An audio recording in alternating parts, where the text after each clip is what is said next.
Hello everybody, this is Devo's Movie Reviews here, and today I'll be reviewing Die Hard with a Vengeance.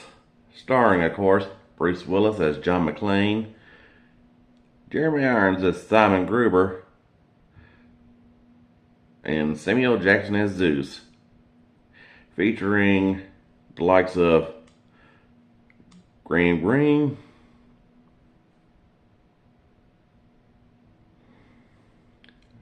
Colleen Camp,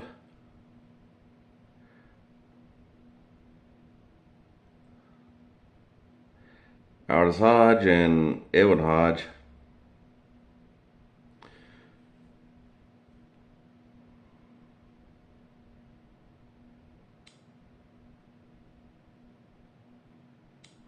Who were the kids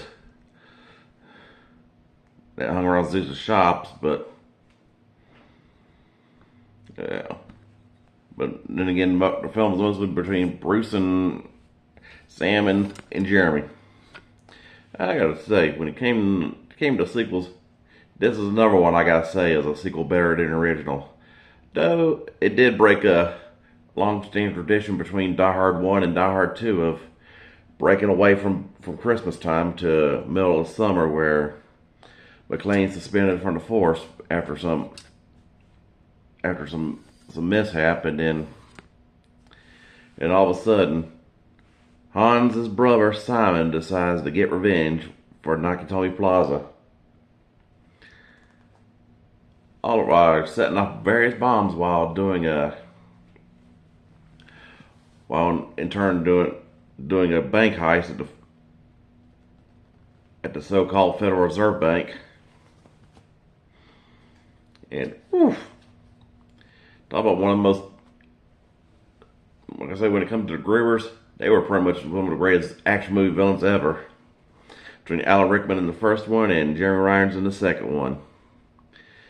And I mean, with the whole Simon Says, I mean, even though I was kind of already repped from Demolition Man with Wesley Snipes, but still, it's kind of a rule if you're going to name your villain Simon.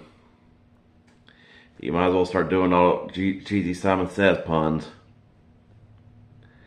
And I gotta say one thing with the casting of Samuel Jackson, I'm surprised they didn't just make him as like his partner or something. You know, do like a New York version of Lethal Weapon. I mean, it's kind of like one big flaw of this was how surprisingly, you know, after whooping Gruber's ass, and they didn't both simultaneously go yippee-ki-yay, motherfucker. I was like, which now that would have been hilarious and epic. But hey, it wouldn't be Die Hard if it was like that. It'd be, I mean, because Samuel Jackson already did do a Lethal Weapon rip-off with Loaded Weapon 1, which that'd be for another review. And of course, you got the whole element of McClane being on suspension following the divorce of Holly, which of course Mike Bedelia didn't do any more movies after that, but of course she did like a voice part, given how they supposedly was trying to do a phone call, but at the end,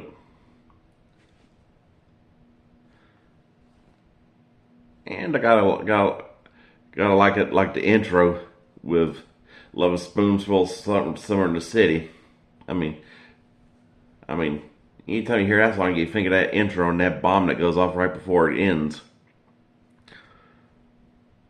And gotta give it to him on that one. Hell,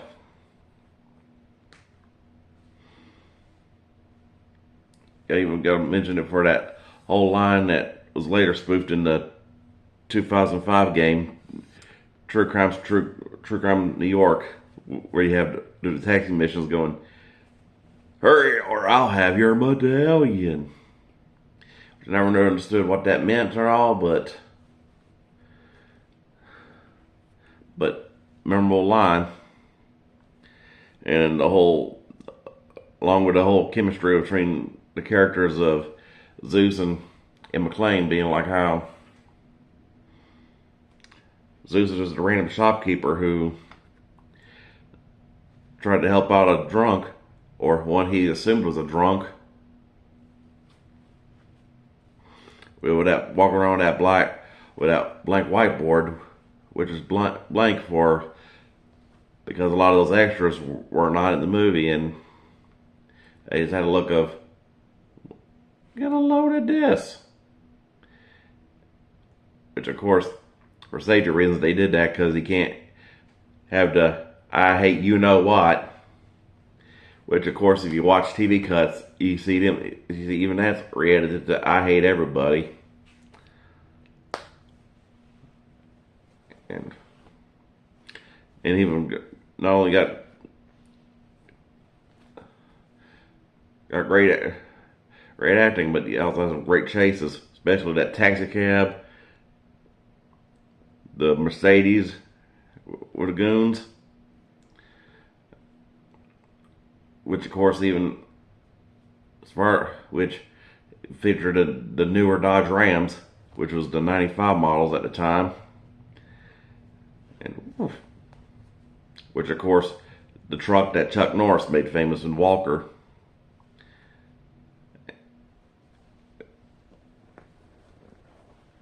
And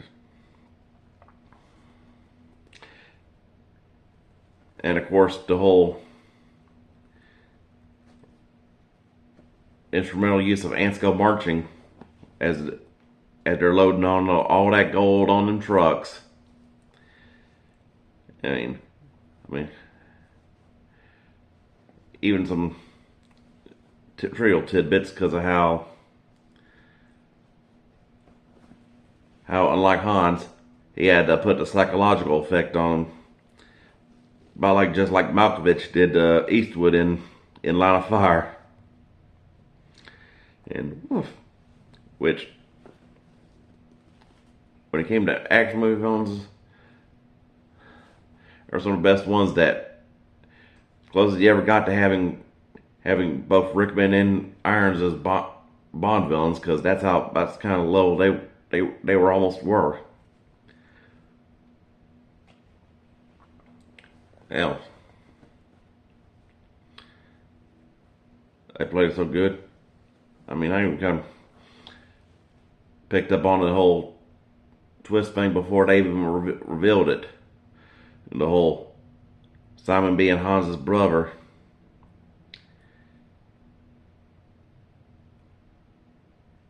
And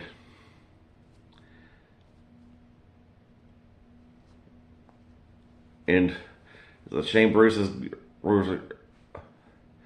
has all his health, is now battling all his health problems, which kind of rule out an idea for a sequel that should have been used for the other ones, like you had the brother of Gruber, you could have did it, which we now won't get the son of Gruber